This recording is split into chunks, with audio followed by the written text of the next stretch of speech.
Hi అండి. అందరికీ నమస్కారం. ఈరోజు నేను చెప్పబోయే విషయం ఏంటంటే, మేము రీసెంట్‌గానే డీమార్ట్‌కి వెళ్ళామనమాట.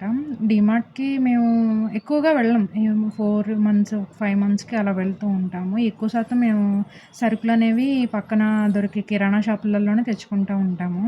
అయితే మేము వెళ్ళాము. అక్కడ ఆఫర్స్ ఉంటాయని వెళ్ళి అన్నీ తీసుకున్నాము. కొన్ని కొన్ని చూసి తీసుకున్నాము. కొన్ని కొన్ని తక్కువగానే ఉంటాయిలే, మరి అంత ఉండవులే అన్నట్టు తీసుకున్నాము. అంటే తెలిసిద్ది కదా! కొన్ని కొన్ని ఇంత ఉండవులే రేట్ అన్నట్టు. మేమేమో తీసేసుకొని బిల్లింగ్ అయిపోయిన తర్వాత ఇంటికొచ్చిన తర్వాత ఆ బిల్ అదంతా చూస్తేనేమో అన్నీ కూడా కాస్ట్‌లు ఎక్కువగానే అనిపించినియి. అంటే మేము చూడని వస్తువులనేవి బానే కాస్ట్‌లో ఏసేసారనమాట.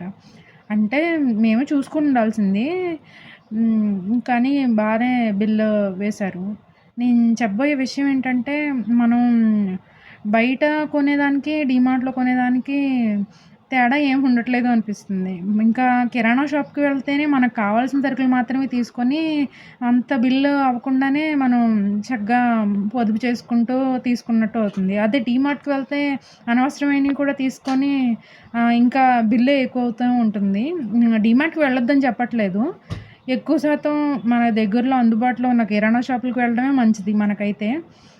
మధ్య తరగతి కుటుంబాలకి అదే బెస్ట్ అనమాట. అందుకని నేను చెప్తున్నాను.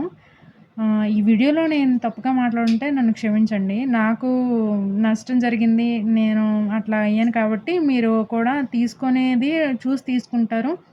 ఆ రేటు బయటెలా ఉంది, ఆ డీమార్ట్‌లో ఎలా ఉంది అని తెలిసి చూసి తీసుకుంటారనే ఉద్దేశంతోని నేను చేస్తున్నాను ఈ వీడియో.